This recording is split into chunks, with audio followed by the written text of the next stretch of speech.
الحمد لله رب العالمين والعاقبة للمتقين والصلاة والسلام على رسوله محمد وعلى آله وأصحابه أجمعين أما بعد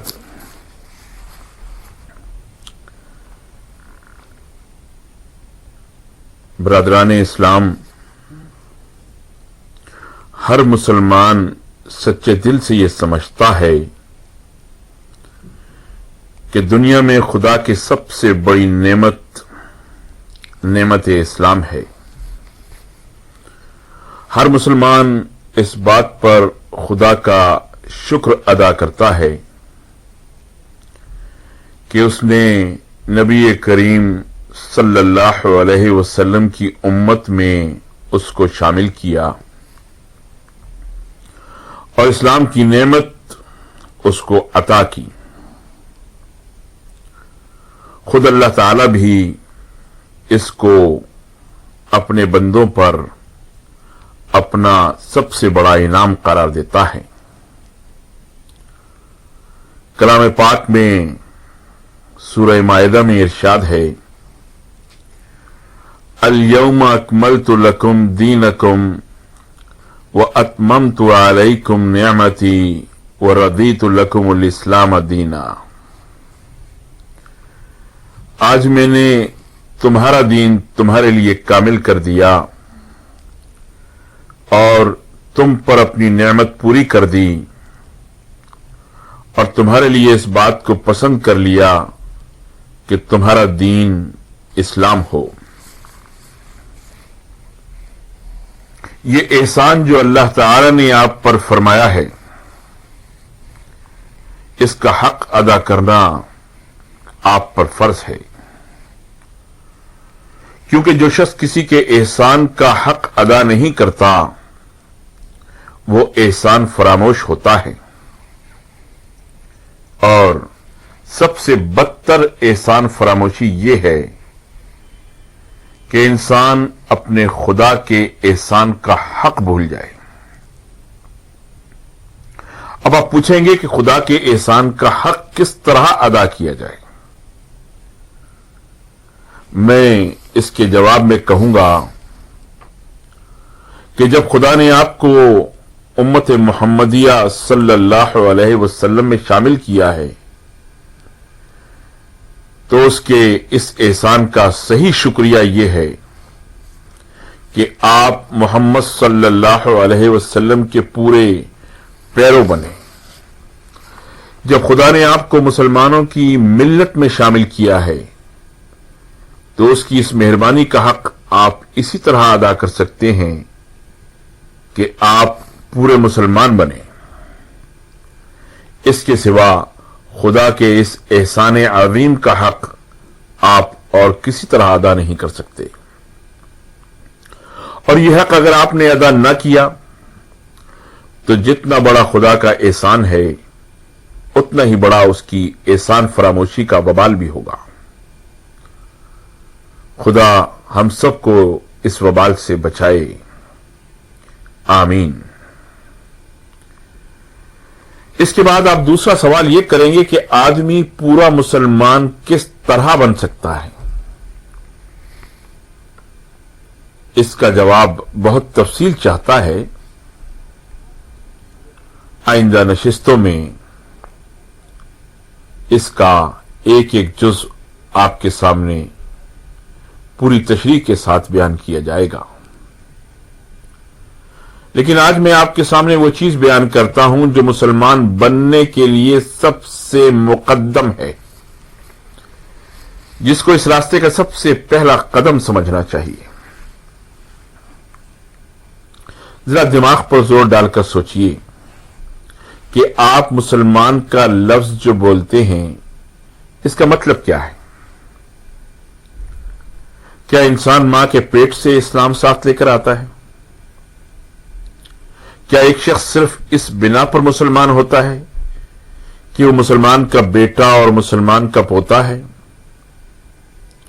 کیا مسلمان بھی اسی طرح مسلمان پیدا ہوتا ہے جس طرح ایک برہمن کا بچہ برہمن پیدا ہوتا ہے، ایک راجپوت کا بیٹا راجپوت اور ایک شودر کا لڑکا شودر؟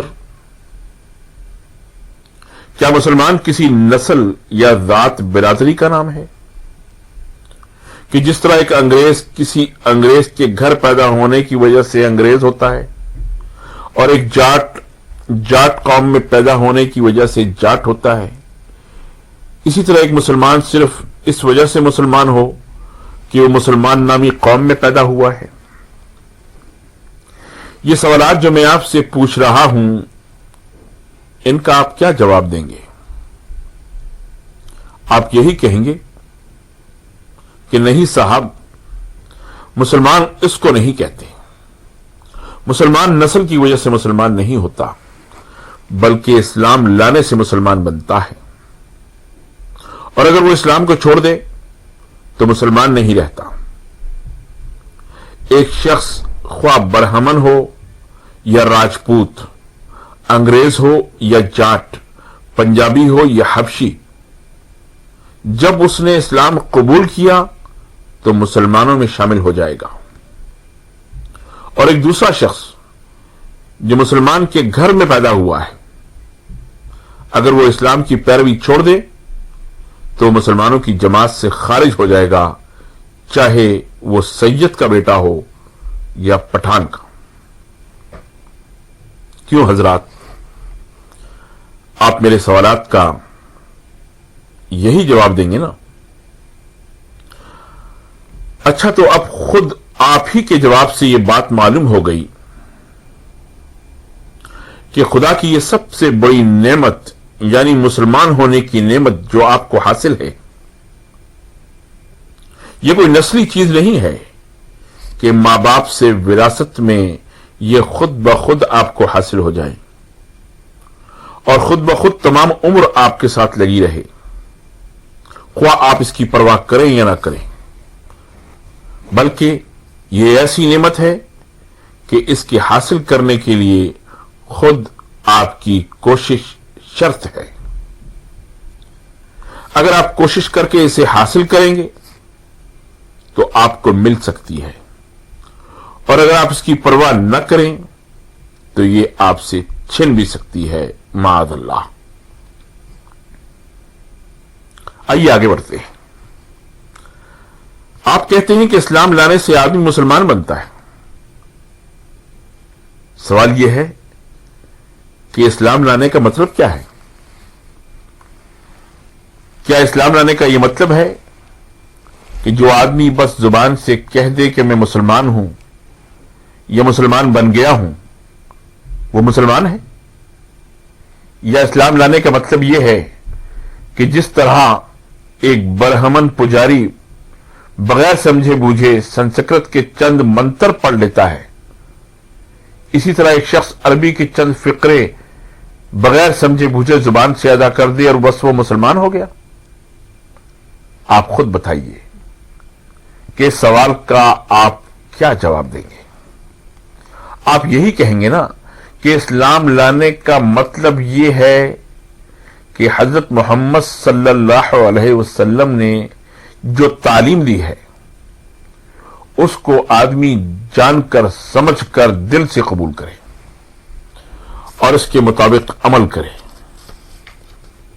جو ایسا کرے وہ مسلمان ہے، اور جو ایسا نہ کرے وہ مسلمان نہیں ہے۔ یہ جواب جو آپ دیں گے، اس سے خود بخود یہ بات کھل گئی کہ اسلام پہلے علم کا نام ہے اور علم کے بعد عمل کا نام ہے۔ ایک شخص علم کے بغیر برہمن ہو سکتا ہے کیونکہ وہ برہمن پیدا ہوا ہے اور برہمن ہی رہے گا۔ ایک شخص علم کے بغیر جاٹ ہو سکتا ہے کیونکہ وہ جاٹ پیدا ہوا ہے اور جاٹ ہی رہے گا، مگر ایک شخص علم کے بغیر مسلمان نہیں ہو سکتا، کیونکہ مسلمان پیدائش سے مسلمان نہیں ہوا کرتا بلکہ علم سے ہوتا ہے۔ جب تک اس کو یہ علم نہ ہو کہ حضرت محمد صلی اللہ علیہ وسلم کی تعلیم کیا ہے، وہ اس پر ایمان کیسے لا سکتا ہے اور اس کے مطابق عمل کیسے کر سکتا ہے؟ اب وہ جان کر اور سمجھ کر ایمان ہی نہ لایا تو مسلمان کیسے ہو سکتا ہے؟ پس معلوم ہوا کہ جہالت کے ساتھ مسلمان ہونا اور مسلمان رہنا غیر ممکن ہے۔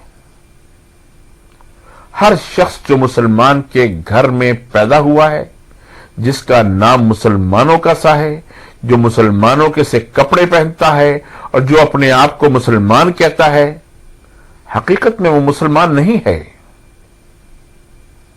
بلکہ مسلمان در حقیقت صرف وہ شخص ہے جو اسلام کو جانتا ہو اور پھر جان بوجھ کر اس کو مانتا ہو۔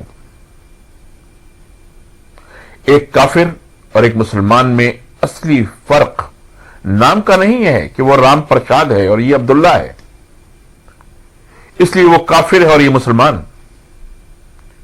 اسی طرح ایک کافر اور ایک مسلمان میں اصلی فرق لباس کا بھی نہیں ہے کہ وہ دھوتی باندھتا ہے اور یہ پاجامہ پہنتا ہے، اس لیے وہ کافر ہے اور یہ مسلمان، بلکہ اصلی فرق ان دونوں کے درمیان علم کا ہے۔ وہ کافر اس لیے ہے کہ وہ نہیں جانتا کہ خداوند عالم کا اس سے اور اس کا خداوند عالم سے کیا تعلق ہے اور خالق کی مرضی کے مطابق دنیا میں زندگی بسر کرنے کا سیدھا راستہ کیا ہے۔ اگر یہی حال ایک مسلمان کے بچے کا بھی ہو تو بتائیے کہ اس میں اور ایک کافر میں کس چیز کی بنا پر فرق کرتے ہیں، اور کیوں یہ کہا جاتا ہے کہ وہ تو کافر ہے اور یہ مسلمان ہے؟ حضرات، یہ بات جو میں کہہ رہا ہوں اس کو ذرا کان لگا کر سنیے اور ٹھنڈے دل سے اس پر غور کیجیے۔ آپ کو خوب اچھی طرح سمجھ لینا چاہیے کہ خدا کی یہ سب سے بڑی نعمت یعنی نعمت اسلام، جس پر آپ شکر اور احسان مندی کا اظہار کرتے ہیں، اس کا حاصل ہونا اور حاصل نہ ہونا دونوں باتیں علم پر موقوف ہیں۔ اگر علم نہ ہو تو یہ نعمت آدمی کو حاصل ہی نہیں ہو سکتی، اور اگر تھوڑی بہت حاصل ہو بھی جائے تو جہالت کی بنا پر ہر وقت یہ خطرہ ہے کہ یہ عظیم الشان نعمت اس کے ہاتھ سے چلی جائے گی۔ محض نادانی کی بنا پر وہ اپنے نزدیک یہ سمجھتا رہے گا کہ میں ابھی تک مسلمان ہوں، حالانکہ در حقیقت میں مسلمان نہ ہوگا۔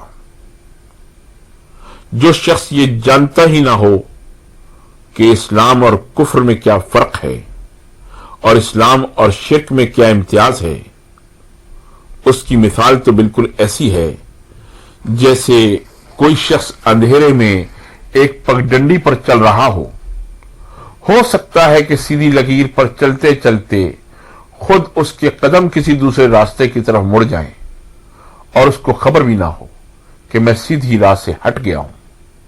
اور یہ بھی ہو سکتا ہے کہ راستے میں کوئی دجال کھڑا ہوا مل جائے اور اس سے کہے کہ ارے میاں، تم اندھیرے میں راستہ بھول گئے ہو، آؤ میں تمہیں منزل تک پہنچا دوں۔ بیچارہ اندھیرے کا مسافر خود اپنی آنکھوں سے نہیں دیکھ سکتا کہ سیدھا راستہ کون سا ہے، اس لیے نادانی کے ساتھ اپنا ہاتھ اس دجال کے ہاتھ میں دے دے گا اور وہ اس کو بھٹکا کر کہیں سے کہیں لے جائے گا۔ یہ خطرات اس شخص کو اسی لیے تو پیش آتے ہیں کہ اس کے پاس خود کوئی روشنی نہیں ہے اور وہ خود اپنے راستے کے نشانات کو نہیں دیکھ سکتا۔ اگر اس کے پاس روشنی موجود ہو تو ظاہر ہے کہ نہ وہ راستہ بھولے گا اور نہ کوئی دوسرا اس کو بھٹکا سکے گا۔ بس اسی پر قیاس کر لیجئے کہ مسلمان کے لیے سب سے بڑا خطرہ اگر کوئی ہے تو یہی ہے کہ وہ خود اسلام کی تعلیم سے ناواقف ہو، خود یہ نہ جانتا ہو کہ قرآن کیا سکھاتا ہے اور حضرت محمد صلی اللہ علیہ وسلم کیا ہدایت دے گئے ہیں۔ اس جہالت کی وجہ سے وہ خود بھی بھٹک سکتا ہے اور دوسرے دجال بھی اس کو بھٹکا سکتے ہیں۔ لیکن اگر اس کے پاس علم کی روشنی ہو تو وہ زندگی کی ہر قدم پر اسلام کے سیدھے راستے کو دیکھ سکے گا، ہر قدم پر کفر اور شرک اور گمراہی اور فسق و فجور کے جو ٹیڑھے راستے بیچ میں آئیں گے ان کو پہچان کر ان سے بچ سکے گا، اور جو کوئی راستے میں اس کو بہکانے والا ملے گا تو اس کی دو چار باتیں ہی سن کر وہ خود سمجھ جائے گا کہ یہ بہکانے والا آدمی ہے، اس کی پیروی نہ کرنی چاہیے۔ بھائیو، یہ علم جس کی ضرورت میں آپ سے بیان کر رہا ہوں، اس پر تمہارے اور تمہاری اولاد کے مسلمان ہونے اور مسلمان رہنے کا انحصار ہے۔ یہ کوئی معمولی چیز نہیں ہے کہ اس سے بے پرواہی کی جائے۔ تم اپنی کھیتی باڑی کے کام میں غفلت نہیں کرتے، اپنی زراعت کو پانی دینے اور اپنی فصلوں کی حفاظت کرنے میں غفلت نہیں کرتے، اپنے مویشیوں کو چارہ دینے میں غفلت نہیں کرتے، اپنے پیشے کے کاموں میں غفلت نہیں کرتے، محض اس لیے کہ اگر غفلت کرو گے تو بھوکے مر جاؤ گے اور جان جیسی عزیز چیز ضائع ہو جائے گی۔ مجھے بتائیے کہ اس علم کے حاصل کرنے میں کیوں غفلت کرتے ہو جس پر تمہارے مسلمان بننے اور مسلمان رہنے کا دار و مدار ہے؟ کیا اس میں یہ خطرہ نہیں کہ ایمان جیسی عزیز چیز ضائع ہو جائے گی؟ کیا ایمان جان سے زیادہ عزیز چیز ہے؟ نہیں ہے۔ تم جان کی حفاظت کرنے والی چیزوں کے لیے جتنا وقت اور جتنی محنت صرف کرتے ہو، کیا اس وقت اور محنت کا 10واں حصہ بھی ایمان کی حفاظت کرنے والی چیزوں کے لیے صرف نہیں کر سکتے؟ میں آپ سے یہ نہیں کہتا کہ آپ میں سے ہر شخص مولوی بنے، بڑی بڑی کتابیں پڑھے اور اپنی عمر کے 10-12 سال پڑھنے میں صرف کر دے۔ مسلمان بننے کے لیے اتنا پڑھنے کی ضرورت نہیں ہے۔ میں صرف یہ چاہتا ہوں کہ آپ میں کا ہر شخص رات دن کے 24 گھنٹوں میں سے صرف 1 گھنٹہ علم دین سیکھنے پہ صرف کرے۔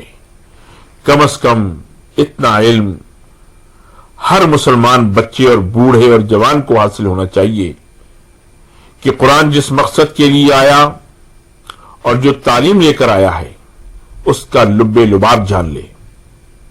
نبی صلی اللہ علیہ وسلم جس چیز کو مٹانے کے لیے اور اس کی جگہ جو چیز قائم کرنے کے لیے تشریف لائے تھے اس کو خوب پہچان لے اور اس خاص طریقہ زندگی سے واقف ہو جائے جو اللہ تعالی نے مسلمانوں کے لیے مقرر کیا ہے۔